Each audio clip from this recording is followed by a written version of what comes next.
कहानी लेखक की अपनी भावनाओं के द्वारा लिखी गई है। इस कहानी को सुनकर आप अपना मनोरंजन कर सकते हैं। इस कहानी में दर्शाए गए पात्र, उत्पादन और घटनाएं सभी काल्पनिक हैं। कहानी किसी भी व्यक्ति के भावनाओं, प्रथाओं और परंपराओं का अपमान नहीं करती है। ये कहानी पूरी तरह से काल्पनिक है। दोस्तों, सिर्फ आपसे एक ही रिक्वेस्ट है कि आप हमारी वीडियो को लाइक और सब्सक्राइब कर लिया कीजिए, क्योंकि हम इसे बहुत ही मेहनत से बनाते हैं और आप बिना लाइक और सब्सक्राइब किया ही चले जाते हैं। एपिसोड 191, ओम का गिल्ट और निया का कुछ ना कहना। दोस्तों, अब तक आपने पिछले एपिसोड में सुना कि ओम की जब नींद खुलती है तो वह अपने सामने निया को देखकर चौंक जाता है और धीरे धीरे वह रात की बातें याद करने लगता है। और जब उसे सब याद आता है तो डर के मारे उसका शरीर कांपने लगता है। वही जैसे ही मिया की नींद खुलती है वो उसे सपना समझती है, लेकिन जब उसे रियलाइज होता है कि यह सपना नहीं सच है तो वह जोर से चिल्लाती है। अब आगे जैसे ही निया ओम को देखकर जोर से चिल्लाती है तो उसके साथ ओम भी उसी तरह जोर से चिल्लाता है। ये देखकर मिया चिल्लाना बंद कर देती है और उसे बड़े ही आश्चर्य के साथ देखने लगती है। इस समय उसे ओम पर बहुत ही ज्यादा गुस्सा आ रहा था। आखिर में वो उसके कमरे में क्या कर रहा है। तभी उसकी नजर उसके शरीर पर पड़ती है। अभी वह इस तरह बैठा था, उसका पूरा शरीर खुला हुआ था, कमर के नीचे हल्का खुला हुआ था, जहां पर पूरी तरह से चादर ढाका भी नहीं था, जहां उसका छोटू थोड़ा थोड़ा दिख रहा था। ये देखकर आश्चर्य के साथ निया अपनी आंखों पर हाथ रख लेती है और ओम पर गुस्सा करते हुए जोर से चिल्लाती है, बेवकूफ इंसान, तुम यहाँ क्या कर रहे हो और इस हालत में हो, तुम्हें कुछ समझ आ रहा है? बेशर्म इंसान, मैं तुम्हें यूं ही पागल नहीं करती हूँ, तुम सच में बहुत बड़े पागल हो। इतना कहते हुए उसकी नजर खुद की ओर जाती है, जो खुद बिना कपड़ों की थी और उसका आधा शरीर खुल चुका था, क्योंकि चादर को ओम ने खींचकर ढक लिया था। अब तो उसके होश ही उड़ जाते हैं। वह जल्दी से चादर अपनी ओर खींचती है। उसके खींचते ही अब ओम का शरीर खुल जाता है। ये देखकर हड़बड़ा कर ओम फिर से चादर अपनी ओर खींचता है। इस तरह एक दूसरे से खींचातानी करते हुए वह लोग खुद को ढकने की कोशिश में लगे थे और इस कोशिश के चलते वह लोग फिर से एक दूसरे के पास आ जाते हैं। उन दोनों ने चादर को जोर से पकड़ रखा था और खुद को उसे ढक रखा था। वही जब ओम की नजर अब मिया पर पड़ती है तो देखा है कि वो उसे इस तरह से घूर कर देख रही है मानो अभी के अभी खा जाएगी। अब उसे निया से बहुत ज्यादा डर लगने लगा था। आगे क्या होगा ये सोच सोच कर वह अपने भगवान को याद किया जा रहा था और बार बार अपने मन में बोले जा रहा था, हे भगवान, इस बार मुझे बचा ले, मैं सच में कभी भूलकर भी पूरी जिंदगी में किसी लड़की के पास नहीं जाऊंगा। हे भगवान, मैं अभी मरना नहीं चाहता हूँ, इसलिए प्लीज मुझ पर कृपा कर और इस डायन से बचा ले, वरना यह अभी के अभी मेरा खून कर देगी। उसके बनते बिगड़ते फेस को देखकर निया को समझ आ गया कि यह मन में क्या सोच रहा है। वहीं अब तक निया को भी सब कुछ रात का याद आ गया था। वो बहुत ज्यादा नशे में नहीं थी, इसलिए जाहिर सी बात था कि उसे सब कुछ साफ साफ याद था और यही सब सोते हुए ना जाने कब उसके होठों पर छोटी सी मुस्कुराहट आ जाती है। लेकिन ओम उसे देख उससे पहले ही वो अपनी मुस्कुराहट छुपा लेती है और ओम की तरह इस तरह से घर कर देखती है मानो उसने दुनिया का बहुत बड़ा पाप कर दिया हो और अब वो उसके हाथों नहीं बचेगा। वही बेचारा ओम निया के ऐसे देखने पर तो मानो उसकी सांसें ही अटक गई थी। वह क्या सफाई दे। उसे तो यही लग रहा था कि नशे में होने की वजह से उसी ने उसके साथ यह सब कुछ किया, क्योंकि आज तक जब भी वह एक दूसरे से मिलते थे सीधे मुंह बात नहीं करते थे, तो जाहिर सी बात है यह लड़की तो उसकी ओर आने से रही, वही आगे बढ़कर अपनी हदों को पार किया होगा। यही सब सोकर वह मन ही मन बहुत ज्यादा अफसोस कर रहा था और सोच लिया था कि वह निया से अपनी गलती के लिए माफी मांगेगा और बदले में वह जो भी पनिशमेंट देना चाहेगी वह उसे खुशी खुशी एक्सेप्ट कर लेगा। इतना सोचकर उसने अपना मुंह खोलना चाहा कि तभी मिया अब उसके पास और नहीं बैठ पा रही थी, क्योंकि इस वक्त वह दोनों बिना कपड़ों के थे और यह बहुत ज्यादा एम्ब्रेसिंग सिचुएशन थी उसके लिए। तो उसने एक ही झटके में चादर को ओम से खींच लिया और उसे अपने शरीर पर लपेटकर तुरंत ही बाथरूम की ओर बढ़ गई, लेकिन जैसे ही उसने अपना पैर जमीन पर रखा वह लड़खड़ा गई। इस समय उसके पेट में उसे तेज दर्द हो रहा था, पर वह फिर से संभाल कर खड़ी होती है और आगे की ओर बढ़ जाती है। तुरंत बाथरूम में जाकर वह दरवाजे को बंद कर लेती है और वही दरवाजे से ही लगकर जमीन पर बैठ जाती है और अपनी आंखों को बंद कर लेती है। आंखों के बंद होते ही बीती रात का सीन उसके सामने चलने लगता है। इस तरफ ओम तो बिल्कुल हक्का बक्का हुए बस निया को ही देखे जा रहा था। गनीमत तो ये थी कि चादर खींचने के बाद मियाँ एक बार भी पीछे मुड़कर नहीं देखी, वरना बेचारा ओम अपना मुंह कहाँ छुपाता ये सोचकर ही उसकी तो हवाएं उड़ी हुई थी। यह लड़की उसके सोच के बाहर थी। उसने सोचा था कि वो उसे लड़ाई करेगी, यहाँ तक कि वो उसे मारना भी शुरू कर देगी, लेकिन यहाँ तो फुल साइलेंट था। वह तो बिना कुछ बोल ही चली गई। ओम को कुछ समझ नहीं आ रहा था कि यह क्या है। क्या ये तूफान के आने के पहले की शांति है या फिर कुछ और। निया तो चली गई, पर ओम बेचारा सोच सोच कर ही पागल हुआ जा रहा था। उसने झल्लाते हुए जोर से अपने बालों को खींचना शुरू कर दिया। आखिर में ये लड़की उसके समझ क्यों नहीं आती है। कुछ देर तक इसी तरह रहने के बाद उसे होश आता है कि वह अभी भी बिना कपड़ों के हैं। ये देखते ही वह जल्दी से अपने कपड़ों को ढूंढने लगता है, पर यह क्या, यहाँ तो उसका कोई कपड़ा ही नहीं था। तभी उसे याद आता है कि उसके कपड़े तो दूसरे रूम में हैं। अब ये सोचकर उसे और ज्यादा गुस्सा आने लगता है। इस वक्त उसका मन कर रहा था कि अपना सर दीवार पर दे मारे। वह कितना बड़ा बेवकूफ है। अब वो कैसे इस रूम से बाहर जाएगा। कभी वह रूम में ही अटैक एक और रूम को देखा है। उसे लगता है कि शायद वहाँ कुछ उसे पहनने को मिल जाए। यही सोचकर वह उसे और आगे बढ़ जाता है। वहाँ वार्डरोब में उसे एक कुर्ता पजामा मिल जाता है। ये देखकर अब उसके जान में जान आई है। चलो, इज्जत बचाने के लिए कुछ तो उसे मिला। वह जल्दी से उसे पहन लेता है, लेकिन जैसे ही पहनकर बाहर आता है तो बाथरूम का दरवाजा खुलता है, जिसमें से नियम वाथरों में बाहर निकलती है। इस समय उसने हल्के गर्म पानी से सावर लिया था, जिस वजह से उसकी गोरी त्वचा हल्की गुलाबी हो गई थी और वह बहुत ही ज्यादा खूबसूरत लग रही थी। ओम की नजरें तो उसे पर से है ही नहीं रही थी। अब एक बार फिर से उसका ईमान डोलने लगा था, पता नहीं क्यों, पर इस समय निया उसे दुनिया की सबसे खूबसूरत लड़की लग रही थी। वह बिल्कुल किसी छोटी बच्ची की तरह लग रही थी और उसका प्यारा सा चेहरा बिल्कुल मासूम छोटे बच्चों सा था। ओम उसे देखने में इतना डूब गया था कि उसे पता ही नहीं चला कि निया कब आकर उसके सामने खड़ी हो गई। वह बार बार ओम को बुला रही थी, पर ओम को तो जैसे कोई नशा चढ़ गया हो। उसे कुछ भी सुनाई नहीं दे रहा था। जब निया उसे बुलाकर तक जाती है तो गुस्से में वह उसके पैरों के बीच एक लात मारती है, जिसे ओम तुरंत जोर से चीखते हुए बोलता है, अरे पागल लड़की, यह क्या कर रही है। अपने आने वाली जनरेशन को क्यों खत्म कर रही है।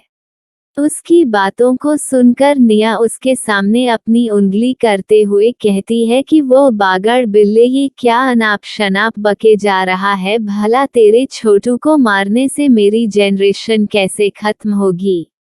उसके बातों को सुनकर ओम के मुंह से अपने आप तपाक से निकल जाता है। कि क्योंकि यह तुम पर फिदा हो चुका है। उसकी बातों को सुनकर निया उसे ऐसे घूर कर देखती है मानो अभी के अभी उसे अपनी आंखों से ही भस्म कर देगी। अब जाकर ओम को समझ आता है कि उसने क्या बवाल कर दिया है। वो बेचारी सी नजरों के साथ उसकी तरफ देखा है और थोड़ा हकलाते हुए कहता है कि वह मैं कह रहा था कि देखो मुझसे गलती हो गई और सच में गॉड प्रॉमिस मुझे नहीं पता कि मैं कैसे ये सब कुछ कर गया। इतना कहते हुए उसने बड़े ही अफसोस के साथ अपना सर झुका लिया। फिर उसने एक लंबी सांस लेकर कहा कि देखो मुझे पता है कि मैं तुम्हारे साथ बहुत गलत किया है। तुम मुझे जो भी पनिशमेंट देना चाहती हो मैं सब मानने को तैयार हूँ, पर प्लीज तुम मुझे जान से मत मारना। मैं अपने माँ बाप की इकलौती औलाद हूँ। अभी तो मैं उनके कोई सपने भी पूरे नहीं किया और अभी तो मेरे भी सारे सपने अधूरे हैं बिना उसके पूरा हुए। अगर मैं मर गया तो मुझे बहुत अफसोस होगा। जहाँ ओम ये सब बहुत ही बेचारगी के साथ अपना सर झुकाए बोल रहा था, वही निया को ओम के ऊपर बहुत ज्यादा हंसी आ रही थी। क्या वाकई में वह कोई चुड़ैल थी जो उसे मार डालेगी और इसे किस तरह के सपने पूरे करने हैं जिसके लिए इसे करने का इतना अफसोस हो रहा है। बेचारा ओम सब कुछ खाने के बाद अब चुप हो जाता है। वह इंतजार कर रहा था तो अब आगे क्या होगा जानने के लिए चलिए बढ़ाते हैं अपने नेक्स्ट एपिसोड की तरफ। एपिसोड 192, अक्षत का भयानक रूप। हमको बहुत ज्यादा डर लग रहा था निया उसे किस तरह से पनिश करेगी। वहीं कुछ देर तक कमरे में पूरी तरह से शांति छाई रहती है। ये देखकर ओम धीरे से अपना सर उठाकर निया की ओर देखाता है, जहां निया बिल्कुल शांत थी और बस एक तक उसे ही देखे जा रही थी। अब उनको समझ नहीं आ रहा था कि इस वक्त निया अपने मन में क्या सोच रही है। तभी ओम इस तरह से निया को शांत देखकर फिर से कहता है, देखो तुम मेरे लिए बहुत बड़ी सजा नहीं सोच सकती हो। जो भी सोचा वह छोटा ही सोचना, क्योंकि अभी मैं बहुत छोटा बच्चा हूँ और तुम तो इतनी ज्यादा खतरनाक हो। पता नहीं मुझे बच्चों को कौन सी सजा देने वाली हो, मैं बर्दाश्त भी कर पाऊंगा या नहीं। ओम की बातों को सुनकर क्या का तो मन कर रहा था कि सच में वह इस समय ओम की बहुत ज्यादा पिटाई कर दे। सब कुछ करने के बाद वह कैसे अपने आप को बच्चा कह सकता है। इस वक्त निया की नजरों में ओम से बड़ा बेवकूफ दुनिया में और कोई नहीं दिख रहा था। वह इस बेवकूफ का क्या करे उसे खुद ही समझ में नहीं आ रहा था। लेकिन कल रात को उसे इतना तो पता चल गया था कि वह सच में बहुत ज्यादा ही मासूम है और बहुत ही कोमल दिल का भी है। तभी जब उसे दर्द हो रहा था तो उसने उसे मना किया और वह एक ही बार में उसकी बात मान गया और उसे बिल्कुल भी परेशान नहीं किया। इतने नशे में होने के बावजूद वह उसके साथ एक बार भी हार्ड नहीं था। वह तो बहुत ही प्यार के साथ उसके साथ पेश आ रहा था, मानो जैसे कोई शीशे की गुड़िया हो जिसके छूने से ही वह टूट जाएगी। यह सोचते हुए ना जाने कब उसका दिल खुशियों से भर जाता है और एक बार फिर उसके होठों पर मुस्कुराहट आ जाती है। आखिर में ऐसा शख्स उसे कहाँ मिलेगा जो उसका दुश्मन होते हुए भी उसके साथ इतना प्यार से पेश आए। अगर सच में वह उसकी जिंदगी में शामिल हो जाएगा तो वह कितने प्यार से उसे रखेगा। ये सोचते हुए तो अब निया के मन में कुछ और ही ख्याली पुलाव पकाने लगते हैं। वही ओम जब देखा है कि निया अब कुछ नहीं बोल रही है तो वह बेबसी के साथ उसके सामने अपना सर झुकाकर खड़ा हो जाता है, मानो बोल रहा हो, जो हुक्म मेरे आका, अब जल्दी से अपनी सजा सुना दो। वही निया उसकी इस हरकत पर उसे बहुत ही अजीब से देखती है। हालांकि निया हमेशा ही विदेश में रहकर पाली बड़ी है, इसलिए वहाँ के कल्चर से अच्छी तरह से वाकिफ है। वहाँ ये सब आम बात है। पर इंडिया में ऐसा नहीं है। उसकी जगह अभी कोई और लड़की होती तो वो जरूर रो रो कर अपना बुरा हाल कर लेती। वैसे तो यह निया का पहली बार था। पर उसे ओम में कोई भी बुराई नजर नहीं आई। दूसरों के मुकाबले ओम तो काफी सही लगा उसे, इसलिए उसने ओम से कुछ नहीं कहा। अभी ओम उसके बोलने का इंतजार कर रहा था, तभी उसकी तरफ निया देखते हुए बोलती है कि क्या तुम्हें जिंदगी भर इसी कमरे में रहना है? क्या अपने काम से वापस नहीं जाना है? वैसे भी तुम्हारी जो मर्जी हो करो, पर मेरे पास तुम्हारे लिए बेफिजूल का टाइम नहीं है, इसलिए मैं जा रही हूँ, आगे तुम्हारी मर्जी है। और हाँ, एक बात, कल जो भी हमारे बीच हुआ उसे भूल जाना, और भूल कर भी किसी से कहा तो सोच लेना मैं तुम्हारा क्या हाल करूँगी। इतना कहकर निया तेजी से वहाँ से निकल जाती है। वही बेचारा ओम तो सदमे में ही चला जाता है। क्या यह उसकी चुड़ैल और डायन नहीं है? ये कब से देवी अवतार में आ गई? उसने तो आज सोच लिया था कि यह अपने तड़का अवतार में आएगी, लेकिन यहाँ तो उसकी सोच के उल्टा ही हो गया। इतना सब कुछ होने के बाद ये कैसे इतनी शांत हो सकती है? यहाँ मैं गिल्ट में मारे जा रहा हूँ। और यह इतनी शांति के साथ यह कहकर चली गई कि जो कुछ हुआ उसे भूल जाए। अरे कैसे भूल जाऊंगा? वह सारे नज़ारे तो अब रोज रात को मेरी आंखों के सामने घूमेंगे। ये सोचकर वह अपनी आंखों को गोल गोल घुमाने लगता है, लेकिन तभी याद आता है कि वह इस वक्त किस कंडीशन में है। ये सोचकर वह जल्दी से वहां से निकल जाता है। वह छुपते छुपाते अपने गाड़ी के पास पहुंचता है और जल्दी से बैठकर तुरंत ही वहां से गायब हो जाता है। वहीं दूसरी तरफ किया आज भी लैब में अपना काम कर रही थी। इस समय उसका पूरा फोकस अपने काम पर था, क्योंकि उसे जल्दी से जल्दी एंटीडोट तैयार करना था। और वही भीड़ में कुछ आवाज आ रही थी।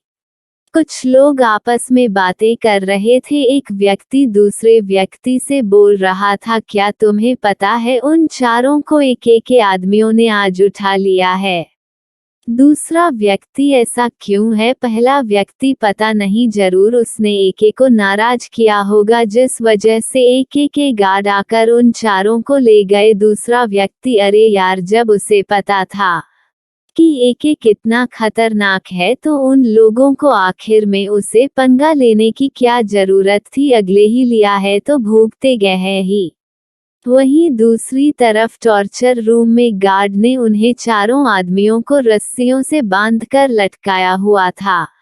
तभी वहां एक एक की एंट्री होती है, जिसे देखकर वह चारों कांपने लगते हैं।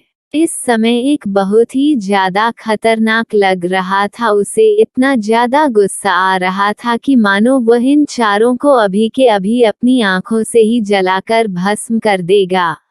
और ऐसा क्यों ना हो? आखिर में उन लोगों की हिम्मत कैसे हुई उसके बेबी डॉल के लिए ऐसे शब्द बोलने की? वह तो उसकी बेबी डॉल इतनी सीधी है जो उनकी इस बेतुकी बातों को सुनकर भी शांत थी, वरना वह उस वक्त उनकी जान निकाल लेता। पर वह किसी भी तरीके से अपनी बेबी डॉल को परेशान नहीं करना चाहता था, इसलिए वह भी वहां शांत था। पर अब वह इन्हें एक अच्छा सबक सिखाने वाला था। तभी उसने अपने गार्ड को इशारा किया, जिसके इशारे को समझकर उसका गार्ड उसके हाथों में एक कट्टर लाकर रख देता है। ये देखकर तो अब उन चारों के पसीने ही छूटने लगते हैं। उनके चेहरे पीले पड़ चुके थे। अभी तक उन गार्ड ने उन लोगों को काफी ज्यादा मारा भी था। इस वजह से जगह जगह उनके शरीर पर निशान बन चुके थे। तभी एके उनके सामने जाकर खड़ा हो जाता है और बड़े ही क्रूरता के साथ उसके बालों को जोर से खींचता है, जिसकी वजह से उसकी जोरदार चीख निकल जाती है। और जैसे ही उसकी चीख निकलती है, तुरंत ही उसके मुंह के अंदर हाथ डाल उसकी जीभ बाहर निकाल कर एक ही झटके में काट देता है, जिससे वहां उस आदमी की दिल दहला देने वाली चीख सुनाई पड़ती है, जिसे सुनकर बाकी के बचे आदमियों के तो रोंगटे ही खड़े हो जाते हैं और उनकी पेंट गीली हो जाती है। एक ही यहाँ भी नहीं रुका, उसने बहुत ही बेरहमी के साथ उसकी दोनों आंखों में जोर से वार करता है। उसके एक ही पंच से उसकी आंखों से खून निकलने लगता है। वो उतने ही गुस्से के साथ चिल्लाकर बोलता है कि तुम्हारी हिम्मत भी कैसे हुई मेरी बेबी डॉल की तरफ आंख उठाकर देखने की, तुम्हें तो मैं मौत से भी बदतर सजा दूंगा जिससे तुम्हारी रूह कांप जाएगी। ये सुनकर दर्द से भी लगता हुआ वह व्यक्ति और भी डर से भर जाता है। क्या अभी उसके साथ इतना काम हुआ है जो अभी वह और करेगा, इससे अच्छा है कि वह उसे एक ही बार में मार डाले, क्योंकि बिना आंख के और बिना जुबान के अब वह जीना भी नहीं चाहता है। उसके इतने क्रूर रूप को देखकर वहां सभी डरकर कांपने लगते हैं। उन्हें पता था कि उनका बॉस बहुत ही ज्यादा बेरहम है और यह सब तो उनका रोज का काम था, लेकिन जब से उन्हें पॉइजन दिया गया था वह शांत हो गए थे, पर आज एक बार फिर से उनका पूर्ण रूप देखकर सभी को एक ऐसे बहुत ज्यादा डर लगने लगता है। वही एक कर उन लोगों के साथ भी ऐसा ही करता है। पता नहीं आज उसे क्या हो गया था, पर कोई उसके बेबी डॉल के तरफ देख भी ले तो उससे बर्दाश्त नहीं हो रहा था। उसे अच्छे से पता था कि उसका उसके बेबी डॉल के साथ कोई रिश्ता नहीं है, फिर भी किसी के कुछ भी कहने पर उसे इतनी ज्यादा तकलीफ क्यों होने लगी थी। कुछ भी हो, लेकिन वह अपने बेबी डॉल को पूरी तरह से प्रोटेक्ट करेगा, चाहे उसके साथ उसका कोई भी रिश्ता ना हो। वह उसके लिए अब बहुत ज्यादा पजेसिव होने लगा था। उसे खुद भी नहीं पता था कि वह क्या कर रहा है। उसे तो बस इतना पता था कि उसकी बेबी डॉल के साथ अगर कुछ गलत हुआ तो पूरी दुनिया को आग लगा देगा। अब आगे क्या होगा जानने के लिए चलिए बढ़ाते हैं अपने नेक्स्ट एपिसोड की तरफ। एपिसोड 193, किया का सक्सेसफुली एंटीडोट का बनाना। जहां एक और गुस्से में एक सजा दे रहा था, वही किया अपने एक्सपेरिमेंट में लगी हुई थी और इन सब में कुछ खास था तो वह ये था कि सीनियर साइंटिस्ट किया के हर एक मूवमेंट पर नजर रखे हुए था। पता नहीं क्यों, पर उसे ये लड़की बहुत ही ज्यादा मिस्टीरियस लगती थी। अब तक वह इतने दिनों से किया के काम करने का हर एक तरीका देख चुका था। वह किस तरह से अपना काम करती थी, उसका पूरा ध्यान अपने काम पर होता था। फिर भी उसे अपने आसपास की गतिविधियों का पूरा पता होता था। उसके काम करने का तरीका सबसे अलग था। बहुत ही यूनिक तरीके से वह सभी दवाएं को एक्सपेरिमेंट करती थी। पता नहीं क्यों सीनियर साइंटिस्ट को उसके काम करने का तरीका कहीं देखा देखा सा लगता था। उसका हर एक मूवमेंट बहुत ही अलग होता था। ऐसा लगता था कि मानो वह बहुत ज्यादा तजुर्बेकार हो। जिस तरह से वह एक्सपेरिमेंट कर रही थी वैसा तो शायद सीनियर साइंटिस्ट भी कभी ना कर पाए। उसे दवाएं की इतनी ज्यादा नॉलेज थी कि जिन 10 दवाओं को मिलाकर एक लिक्विड तैयार किया जाता था, पर उसे लिक्विड को तैयार करने से पहले उन दवाओं की राइट क्वांटिटी और लिक्विड की क्वांटिटी जिस तरह से मैच की जाती थी, उसमें 1 से 2 दिन लग जाता था। पर ये लड़की तो बहुत ही अलग थी। वह उन दवाओं को एक साथ मैच कर एक ही बार में लिक्विड तैयार कर दिया करती थी। वाकई में ये प्रक्रिया बहुत ही ज्यादा अमेजिंग थी। सीनियर साइंटिस्ट को तो समझ ही नहीं आ रहा था कि जिस काम को उसे करने में 2 दिन लग जाते हैं, उसे कैसे यह एक छोटी लड़की कुछ ही मिनट में कर दे रही थी। सीनियर साइंटिस्ट का डाउट पूरी तरह से क्लियर होता जा रहा था कि हो ना हो या लड़की कोई मिस्टीरियस पर्सन है जिसे मेडिकल के दुनिया की बहुत ज्यादा नॉलेज है, पर वह आंखों देखा भी तो झूठ नहीं सकता था। आखिर में इस लड़की की उम्र ही कितनी है? अगर वह पैदा होते ही 2 साल की उम्र से ही यह सीखने लगती तो भी वह इतनी ज्यादा परफेक्ट ना हो पाती, क्योंकि अभी उसकी उम्र 16-17 साल ही दिख रही थी। और सीनियर साइंटिस्ट को तो इस फील्ड में काम करते 40 साल से भी अधिक हो गए थे, पर वह भी अभी तक इतना परफेक्ट काम नहीं कर पाते थे। जितना ये छोटी लड़की कर रही थी, अब सीनियर साइंटिस्ट के मन में बहुत ज्यादा बेचैनी होने लगती है ये जानने की कि आखिर में लड़की कौन है। शायद इसी वजह से सीनियर साइंटिस्ट हर वक्त उसे पर नजर रखता था, वह छोटी सी छोटी गलती भी नहीं करना चाहता था, जिस वजह से उसके हाथ से कोई भी मौका निकाल जाए। उसे इस लड़की की हकीकत जाननी थी, और अगर वह मेडिकल की दुनिया में कोई बड़ी शख्सियत हुई तो एक पल भी नहीं लगेगा सीनियर साइंटिस्ट को उनके आगे झुकने में, पर वो उसे काफी कुछ सिखाना जरूर चाहेंगे। वह तो किया के काम करने के तरीके को देखकर ही काफी ज्यादा इम्प्रेस हो चुके थे। वही किया को भी पता था कि सीनियर साइंटिस्ट की नज़र बराबर उसे पर बनी हुई है, पर वह अच्छे से जानती थी कि यह बुरे दिल का इंसान नहीं है, उसे कभी इनसे नेगेटिव वाइब नहीं आती थी, इसी वजह से वह उन्हें हर वक्त इग्नोर करती थी।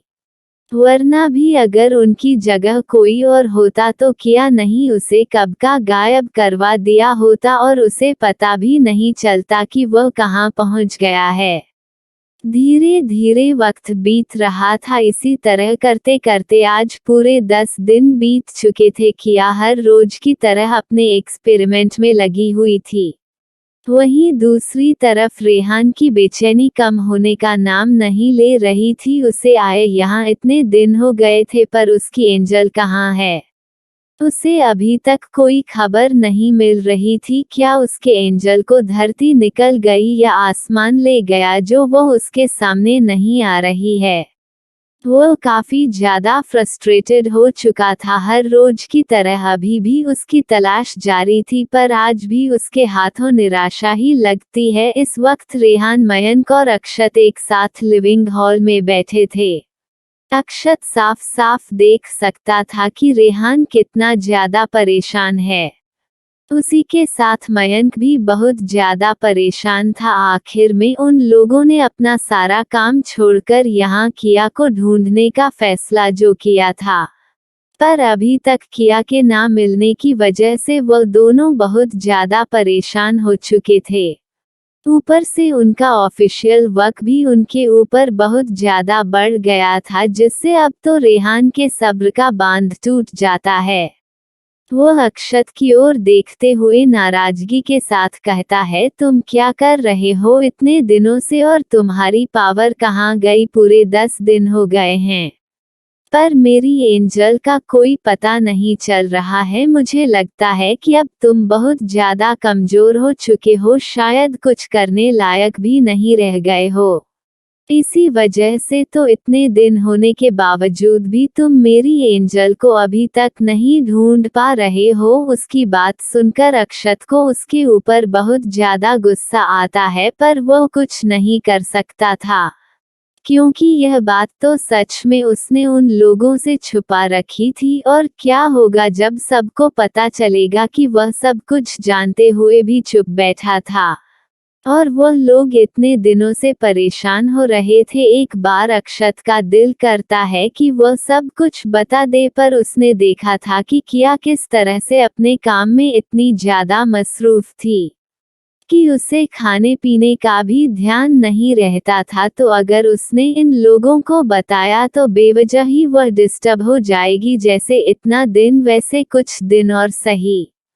तभी अचानक से अक्षत का फोन बज उठता है, और दूसरे तरफ की बात सुनकर अक्षत कितना ज्यादा खुश हो जाता है कि उसे होश ही नहीं रहता कि उसके आगे मयंक और रेहान भी बैठे हैं, और वो खुशी खुशी अपनी जगह से खड़ा होकर अपनी खुशी जाहिर करते हुए अपने गार्ड से बात करने लगता है।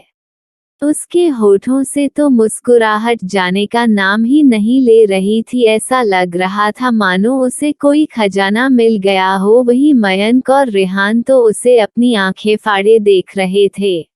शायद उन लोगों ने पहली बार अक्षत को इतना खुश होते देखा था और इस तरह से मुस्कुराते, तो पता नहीं उन लोगों ने कब देखा हो। अब तो उनकी भी क्यूरियोसिटी बढ़ जाती है कि आखिर में ऐसा उसे क्या पता चल गया जो वह इतना ज्यादा खुश है। अब अक्षत बात करके अपना फोन रख चुका था, लेकिन जैसे ही वह अपने सामने देखा है तो वह उन दोनों को देखकर इस तरह देखकर एकदम से झेप जाता है और उसे समझ नहीं आता कि वह इन लोगों से क्या कहें। तभी रेहान उसे टोंट मारते हुए कहता है कि अरे मुझे लगता है कि हमें भाभी मिल गई है, तभी तो भाई साहब इतनी ज्यादा खुश हो रहे हैं। उसकी बातों को सुनकर तो अक्षत का मुंह ही बन जाता है। तभी मयंक एकाएक उठकर कहता है कि अरे बिग ब्रो, क्या सच में मेरी भाभी मिल गई है? अरे ये तो बहुत ही अच्छी बात है। इसी बात में अब तो पार्टी होनी चाहिए। और आप हमें भाभी से कब मिलने वाले हैं? हम भी तो देखें ऐसी कौन सी लड़की है जिसने हमारे भाई के दिल को जीत लिया है। जरूर बहुत ही ज्यादा स्पेशल होगी, वरना आज तक तो हमारे भाई को कोई पसंद ही नहीं आई। उसकी बातों को सुनकर अक्षत के आंखों के सामने एकाएक किया का प्यारा सा चेहरा घूम जाता है, लेकिन तभी वह अपने आप को होश में लाते हुए कहता है कि मैं ये क्या सोच रहा हूँ? वह तो मेरे दोस्त की एंजल है। नहीं नहीं, मैं उसके लिए ऐसा नहीं सोच सकता हूँ। पर वह सच में बहुत प्यारी है, बिल्कुल किसी एंजल की तरह आंखों को सुकून देने वाली। पर शायद वह सुकून मेरी आंखों में ज्यादा दिनों तक नहीं बस पाएगा, क्योंकि अब वह मुझसे बहुत दूर चली जाएगी और मैं फिर कभी उसे देख पाऊंगा कि नहीं। यही सोचते हुए उसका चेहरा उतर जाता है और उसके चेहरे पर मायूसी साफ साफ देखी जा सकती थी। वही जब रेहान और मयंक उसे इस तरह से देखते हैं तो वह चुप हो जाते हैं और मन ही मन सोचते हैं क्या उन लोगों ने कुछ गलत बोल दिया है? आखिर में बिग ब्रो क्यों इतने उदास हो गए? अब वह लोग अक्षत से आगे कुछ भी नहीं पूछना चाहते थे, इसलिए वहां पर खामोशी फैल जाती है। थोड़ी देर बाद उस खामोशी को तोड़ते हुए अक्षत कहता है कि शायद तुम लोगों की तलाश अब खत्म हो जाएगी। कुछ देर मेरा यही इंतजार करो, मुझे अभी कहीं जाना है, आकर बातें करते हैं। तुम लोगों के लिए कुछ सरप्राइज है। ये सुनकर अब रेहान और मयंक को ज्यादा कुछ समझ नहीं आता और वह एक दूसरे की तरफ देखने लगते हैं। आखिर में उनके बिग ब्रो उन्हें कौन सी सरप्राइज देना चाहते हैं? वह अक्षत से बहुत कुछ पूछना चाहते थे, पर अभी की सिचुएशन देखते हुए वह लोग उससे कुछ नहीं पूछते, उन्हें इंतजार करना ही सही लगता है। वहीं दूसरी तरफ आज किया ने वह एंटी रोड बना लिया था, जिस वजह से वह बहुत ज्यादा खुश हो जाती है। और जैसा कि जब भी वह इस तरह की कामयाबी अचीव करती थी तो सबसे पहले वह भगवान को धन्यवाद देती थी। पहले तो उसे भगवान पर यकीन नहीं था कि भगवान नाम की भी कोई चीज होती है, पर जब से उसका रीबॉर्थ हुआ था उसे यकीन हो गया था कि जिस तरह दुनिया में इंसान है, इस तरह उनकी मदद करने के लिए भगवान भी है। और वह हर बार की तरह इस बार भी अपने दोनों बाहों को फैलाकर अपनी आंखों को बंद कर ऊपर की ओर देखते हुए 5 मिनट तक यूं ही खड़ी रहती है, क्योंकि इस वक्त वह अपने भगवान को मन ही मन धन्यवाद अदा कर रही थी, उसे इस दुनिया में दोबारा भेजने के लिए, उसे इतनी शक्ति देने के लिए और उसे इतना सक्सेसफुल बनाने के लिए। वही उसकी इस हरकत पर कोई ध्यान दे या ना दे, और सीनियर साइंटिस्ट गौर से उसे देख रहा था। उसे लग रहा था कि यह सीन उसने कहीं देख रखा है और कहाँ उसे याद नहीं आ रहा था। वह इस समय बहुत ज्यादा अपने दिमाग पर जोर दे रहा था। आखिर में उसने किसी को तो ऐसा करते देखा था, पर वह कौन था यह उसे क्यों नहीं समझ आ रहा है। वही वह अपने कसमोकाश में खड़ा था और किया उसके सामने से अपने बनाए एंटीडोट को लेकर चली जाती है तो आगे क्या होगा? क्या सीनियर साइंटिस्ट क्या की आइडेंटिटी जान जाएगा? ये जानने के लिए चलिए बढ़ाते हैं अपने नेक्स्ट एपिसोड की तरफ। एपिसोड 194, किया ही डॉक्टर KR है। सीनियर साइंटिस्ट अपने दिमाग पर बहुत ज्यादा जोर दे रहा था, पर उसे अभी भी उसे कुछ याद नहीं आ रहा था। वह अपने दिमाग पर बहुत ज्यादा जोर दे रहा था। ये छोटी सी झलक पता नहीं क्यों उसे बार बार किसी की याद दिला रही थी, बहुत ही खास शख्स की। पर वह कौन था ये क्यों नहीं उसे याद आ रहा था। वह पूरी तरह से जल चुका था। अब वह अपने हाथों से अपने बालों को नोच लेता है। आखिर में उसे क्यों कुछ याद नहीं आ रहा है। वही किया रूम में आ जाती है। आज उसने सच में वो कर लिया था जिसकी उसे अभी तक तलाश थी। अब वह अपने दादाजी और अपनी आंटी की जिंदगी बचा पाएगी। सच में आज वह दिल से खुश थी। आज उसके 10 दिनों की मेहनत रंग लाई थी। अब वह जल्दी से जल्दी यहाँ से जाना चाहती थी। इस वजह से हुआ उसे एंटीडोट को अपने बैग में छुपा कर रख देती है, क्योंकि उसे भरोसा नहीं था कि इसके जाने के बाद यहाँ कोई नहीं आएगा। वह उसे रखने के बाद तुरंत ही बाथरूम में फ्रेश होने चली जाती है, क्योंकि वह काफी ज्यादा थक चुकी थी और अब जाकर उसका काम पूरा होने पर उसे थकान महसूस हो रही थी, जिस वजह से उसने एक हाथ सावर लिया। अब जाकर वह थोड़ा रिलैक्स फील करती है। तभी वह कॉल करके अपने लिए कुछ खाने को मांगती है और फिर अपनी ड्रेस चेंज करने के लिए क्लोजेट रूम में चली जाती है। जैसे ही वह रूम के अंदर जाती है, दूसरी तरफ से अक्षत तो वहां आ जाता है और वह डोर नॉक करने लगता है। जब एक बार उसने डोर नॉक किया तो अंदर से कोई आवाज नहीं आई। उसने फिर से रिपीट किया, फिर भी कोई आवाज नहीं आई। तो उसे डर लगने लगा कि कहीं उसकी बेबी डॉल किसी परेशानी में तो नहीं है। वैसे भी जब से वह यहाँ आई है, कोई ना कोई उसके लिए परेशानी ही क्रिएट करता रहता है। यही सोचकर वह तुरंत ही दरवाजे को जोर से धक्का देता है, लेकिन ये क्या, दरवाजा तो लॉक ही नहीं था। दरवाजा धाम की आवाज के साथ खुल जाता है तो वह बिना देर किए जल्दी से अंदर आता है, लेकिन ये क्या, यहाँ अंदर तो कोई नहीं है। वह चारों तरफ अपनी नजरें दौड़ने लगता है, पर उसे वहां कोई भी नजर नहीं आता। ये देखकर वह थोड़ा आश्चर्य में पड़ जाता है। आखिर में उसकी बेबी डॉल कहाँ गई। सभी चेंजिंग रूम का दरवाजा खुलता है और किया वहां से बाहर आती है। इस समय किया ने व्हाइट शर्ट और ब्लैक जीन्स पहनी हुई थी। इसमें वह बहुत ही ज्यादा खूबसूरत लग रही थी, जिसे देखकर तो एक पल के लिए अक्षत की भी नजरें उसे पर से नहीं हटती। सच में वह किसी बेबी डॉल की तरह लग रही थी। ऊपर से अभी अभी उसने सावर भी लिया था, जिस वजह से उसकी गोरी त्वचा वाइट शर्ट में बहुत ही ज्यादा निखार रही थी, जिसकी वजह से अक्षत चाहकर भी उस पर से नजरें नहीं हटा पा रहा था। वही उसे इस तरह देखा हुआ देखकर किया उसके सामने आ जाती है और उसकी आंखों के सामने अपने हाथों को वेव करके कहती है कि क्या हुआ।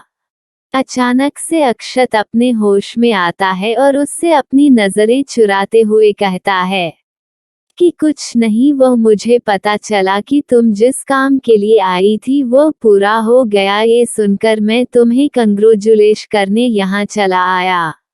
उसकी बातों को सुनकर किया हल्का सा मुस्कुरा देती है। उसकी छोटी सी वो मुस्कुराहट बहुत ही रियल थी, जिसे देखकर तो एक पल के लिए अक्षत हिप्नोटाइज ही हो गया था। क्या किसी की मुस्कुराहट इतनी प्यारी होती है। सच में उसे समझ ही नहीं आ रहा था कि उसके सामने खड़ी लड़की आखिर में क्या है, पर जो भी है बहुत ही प्यारी है। तभी किया अक्षत से कहती है कि अब मेरा यहाँ काम खत्म हो गया है, सो अब मुझे यहाँ से जल्द निकलना है।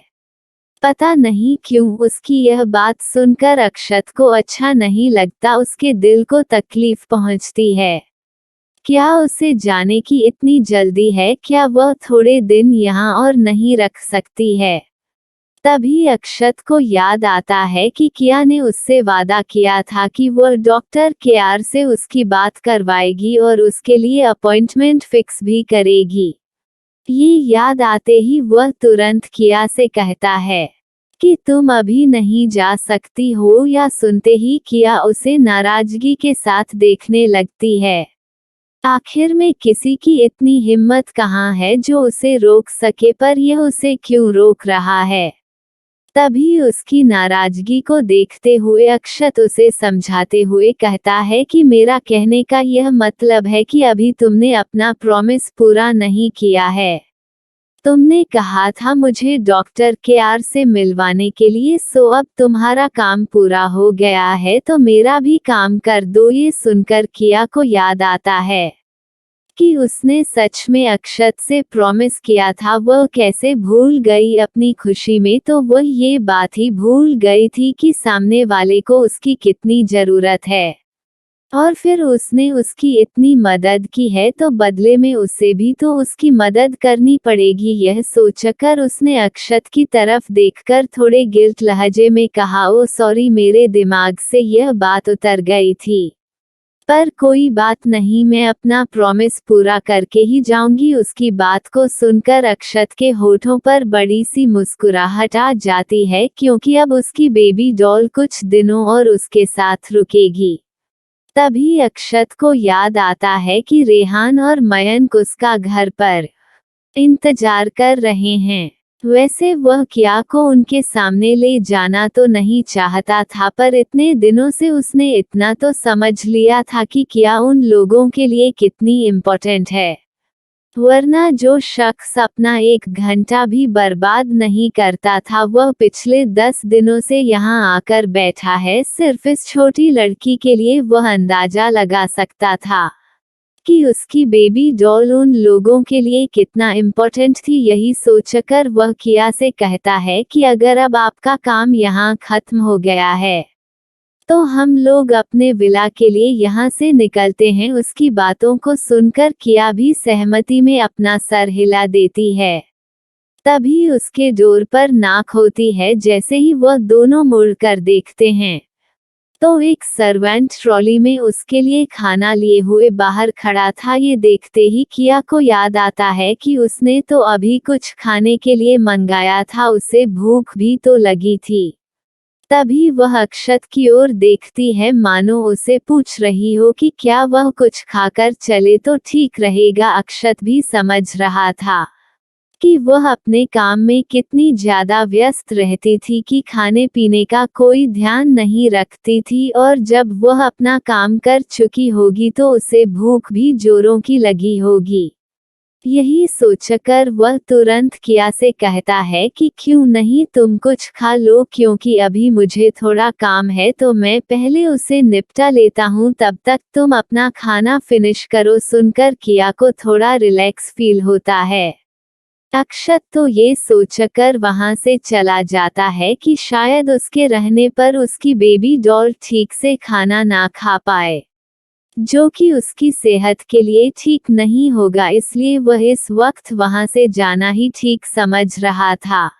आखिर में कितने दिनों से वह दिन रात अपने काम में लगी हुई थी, अब जाकर वह फ्री हुई है तो थोड़ा उसे भी रिलैक्स देना चाहिए। यही सोचकर अक्षत तो वहां से तुरंत ही निकल जाता है। वहीं दूसरी तरफ सीनियर साइंटिस्ट तो अपने में ही परेशान था। उसे पता था कि वह छोटी लड़की आज चली जाएगी, क्योंकि शायद उसका काम अब खत्म हो गया था, लेकिन फिर भी वो उसकी मिस्ट्री सुलझाना चाहता था।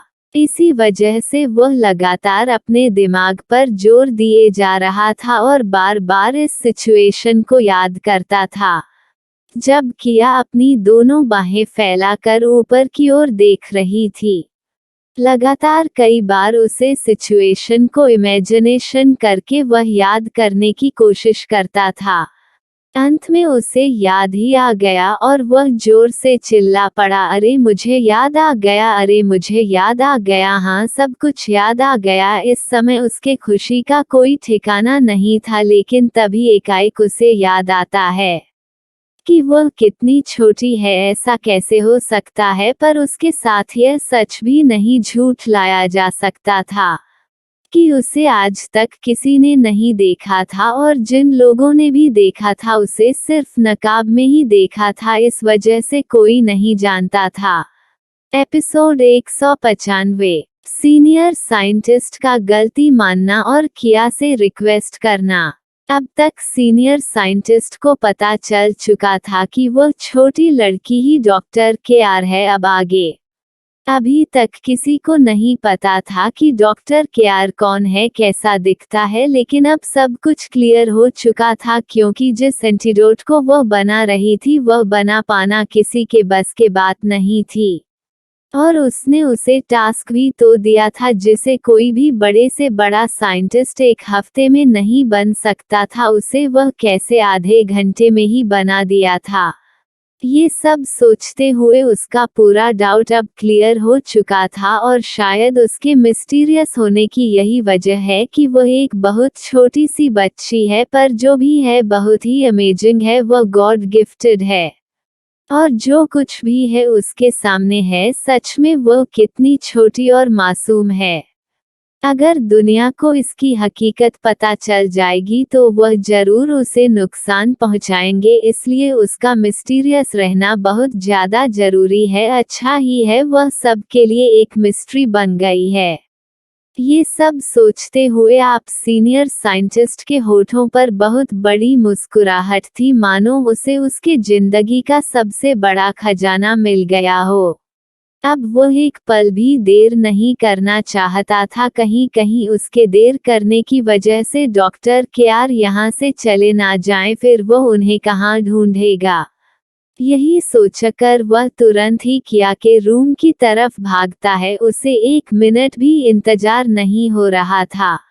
अब तक किया ने भी अपना खाना फिनिश कर लिया था और वह अपना जरूरी सामान अपने छोटे से बैग में रख रही थी, जिसमें उसके जरूरी गैजेट और कुछ दवाइयां भी थी। किया अपने साथ ज्यादा सामान लेकर नहीं चलती थी, क्योंकि उसे अच्छे से पता था कि वह अपने लिए सभी सामानों का इंतजाम महज कुछ मिनट में ही कर सकती है, तो फिर उसे अपने साथ कुछ भी ले जाने की जरूरत महसूस नहीं होती थी।